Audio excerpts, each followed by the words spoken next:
Alright, so as you know, the movie X's Gods of Among Us has been receiving a lot of criticism and backlash for having a bunch of white people play roles that, common sense would say to be historically accurate belong to people of color.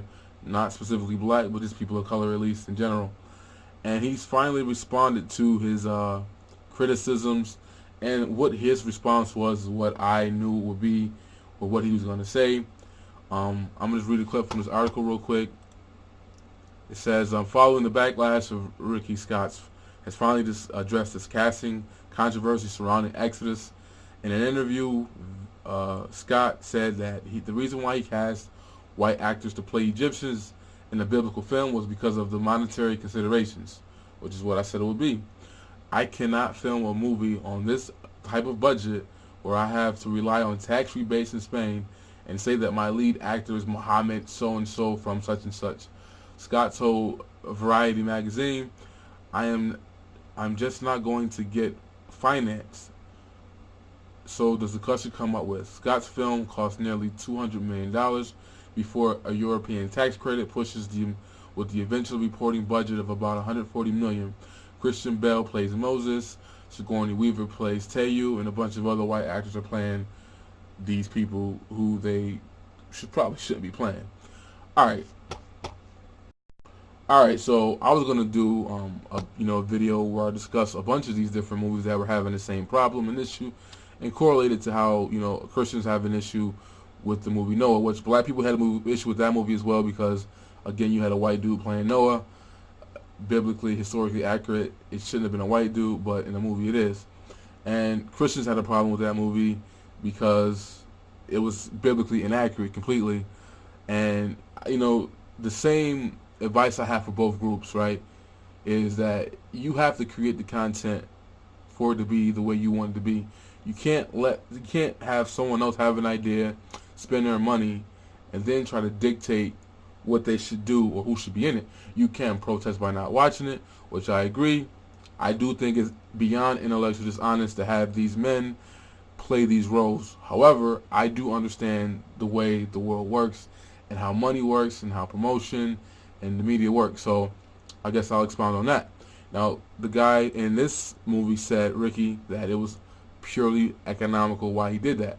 Now, some people look at it and say, well, you got these white dudes playing historically actors of people of color. That is a problem. I agree with that. I can't support that because I think it takes away from the reality of what was going on historically. But it's not just Christian Bale playing Moses, right? It's The Dark Knight 3 times. It's The Terminator. It's freaking Psycho, right? Christian Bale will sell those tickets that, like he said, Muhammad so-and-so wouldn't. That's just a fact. That can't be disputed. And if you want to, I guess, make this particular director be on some activist stuff and take that risk and put in, this, person of color who possibly could have done a good job or whatever, but take that risk on a budget that big, it's not logical to do that, right? Again, I don't support it. I think it is intellectually dishonest, and I won't pay to see the movie. But I understand that casting Christian Bale is going to make money regardless. Just like Russell Crowe in Noah. It's not just Russell Crowe, right? It's the gladiator playing Noah, right? He's going to also sell tickets. It is what it is.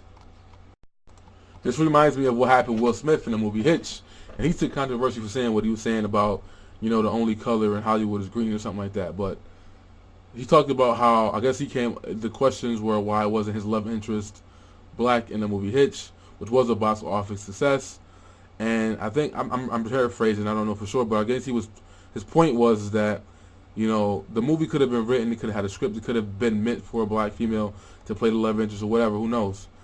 But when it came to the people who are about making the money, and they look at promotion, and they look at, they do all their research to say who's going to come watch this, what demographics we're trying to reach, and they were like, well, damn, we got, if we put a black love interest in here, it's possibly not going to sell as well. It's possibly not going to get the Hispanic market.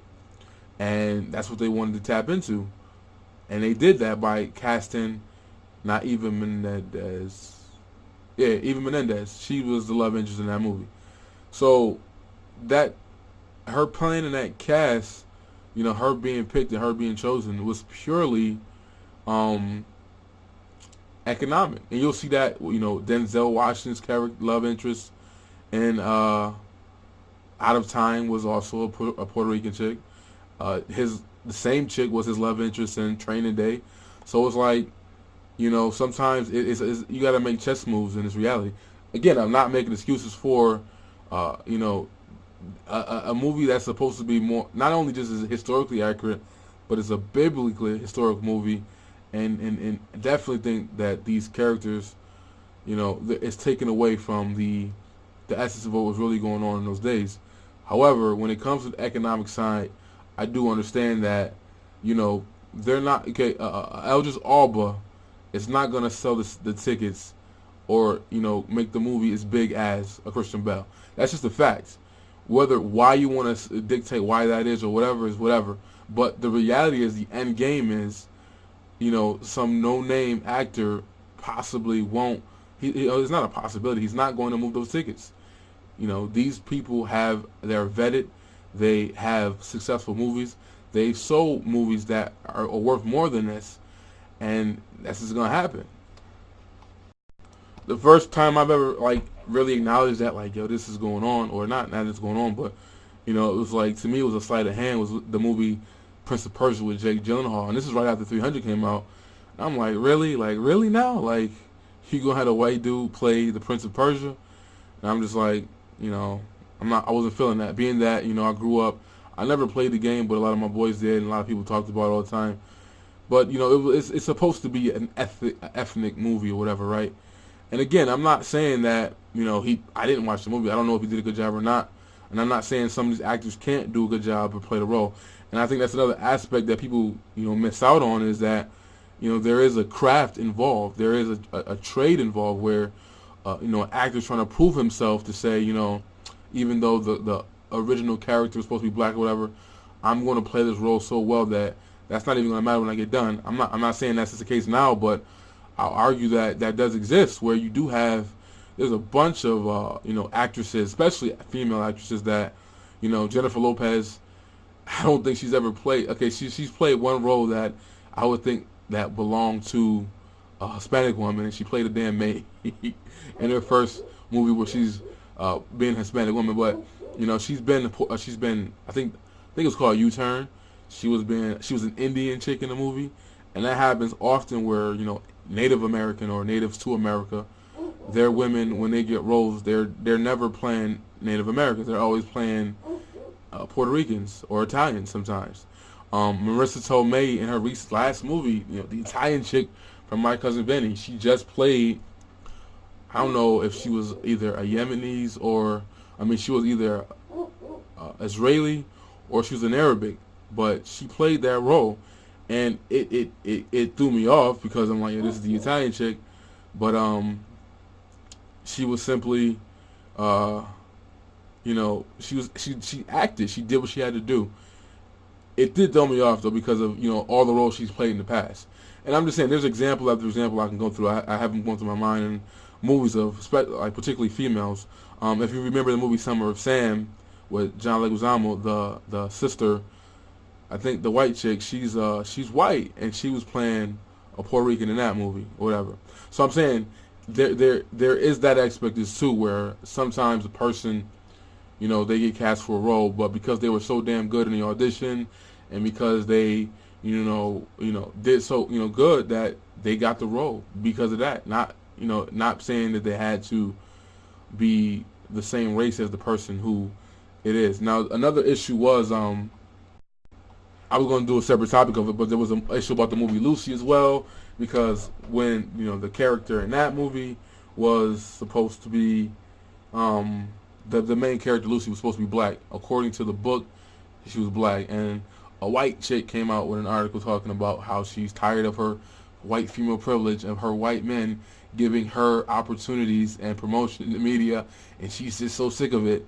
But yeah, I was going to talk about that too, but basically the same thing happened where, You know, she said she was tired of seeing white actresses on TV and white faces, but I find that funny because if they were underrepresented, you know, if this wasn't a position that, you know, white men were giving to their women, that promotion, then it would be a different story. But that's a different video. But I don't know. I think it will hurt. You know, to me, some people who are diehard historians and stuff like that, people who want to see a picture painted as it was, I definitely you'll lose that audience. But at the same time, again, like I said before, I understand that it's purely economics and it's money, and I think people are putting way too much or giving way too much credit or expecting way too much out of Hollywood. Like you're expecting way too much, and like I said too, the issue Christians have is the same thing when, you know, atheists. The person who directed Noah was an atheist, so he turned the movie into an environmentalist movie, right? And Christians were all mad and boycott, saying don't watch it, blah blah blah. But the whole point of all of this is if you don't create the content and make it yourself, again, you don't have to support it, but you can't be mad at those who did the work. And a lot of times, so you have a Christian story like Noah, a biblical story, I'm not going to say Christian, a biblical story like Noah, and they're mad because an atheist did the movie. Like, you shouldn't be mad that, you should expect him to do that. Why would you expect an atheist to not propagandize the movie in his own, you know, benefit, right? And then you have the same issue with black people where, you know, for example, this is where the situation flips though, is like the movie, Aaliyah's movie took a lot of backlash because it was supposed to be horrible. But generally when white people do movies, like tell black stories, they change it and they put people to play roles that a lot of black people don't identify with as black. But in this example with the Aaliyah movie, who, what's her name, Wendy Williams directed or whatever, she kind of did the same thing. She put in a bunch of half-breeds and mixed people to represent black people. And a lot of black people didn't like, not only was the story bad, I guess, but the people who were playing Timberland and Missy Elliott, you know, Aaliyah, people weren't, you know, they didn't accept that. And I'm going to do another video on my other channel, and I'll link it, why you have to define a race, why on both ends, where you can't have black people who say, well, my president is black on one hand, but then you get upset when a biracial person is playing a role that is meant for a black person. Like, you can't have it both ways, and I'll address that in a different video. There was an article, I was in this group, I think it's Black and Republican group on Facebook, and a lot of people, it was an article posted, which was there on purpose to troll, but it was like 10 black actors that could pass for white or whatever like that. And I'm like, a better title would have been 10 half-breeds that look more white. Not 10 black actors that pass for white. And it had the gay dude, Michael Scofield from Prison Break. You know, it had Quincy Jones' daughter, like all these people who, if you looked at them, you would not think they were black at all. You would probably think they were white. Or some type of ethnic white. But anyways, that's a different video as well. I'll talk about that later. Just to recap, I understand the frustration. I don't feel the need to protest because I understand if you're not creating the content, if you're not making it, if you're not directing it, if you're not telling your own stories, and other people are, you can't really get mad when they put in or direct people, cast people for certain roles. Now, if you were paying for it and supporting it, you know, putting your money and energy into it, you have every right to say something about it. However, you can vote, you know, your feelings about the situation by not going to see it, obviously. But in reality, one thing about that is, I think, and I'm looking at the comments on HuffPost or Black Voices or whatever, people are like, I hope the movie flops and this and that. And I'm like, I'm almost positive when they did their marketing research, they knew this would happen. This is nothing new. And they pretty much excluded your dollar in the first place. They weren't counting on your dollar, period. Right? There's enough people who will support the movie, who want to see a Christian Bale in there, just like we want to see an Eldris Alba possibly in there, or some other ethnic group in there. They're going to support the movie regardless, right? So I don't think the movie will flop. And I'm an era movie type of person. I love movies like, you know, Apocalypse 300, Gladiator, stuff like that. I'm a fan of Game of Thrones. You know, I love movies from, back in the day like that, right? And so off the bat, that was interesting to me. Then you have to be the biblical aspect, but I'm not paying money to see the white dude play Moses or Pharaoh. I'm not paying for it. I'm just not. But that's just my take on it. If you don't control the content, if you don't create it yourself, you can't be mad at people who, use their money and resources, or they're contingent upon, other people's resources, because this movie is being built off of some tax credits in Spain. So they have to think about that market as well, and they have to think about, you know, who's going to, what demographic is going to watch this movie particularly the most, you know, and who's going to sell the most tickets into the theater, who's going to make this movie make a bunch of money. And the cast that they have are all, big A, B actors. So it is what it is.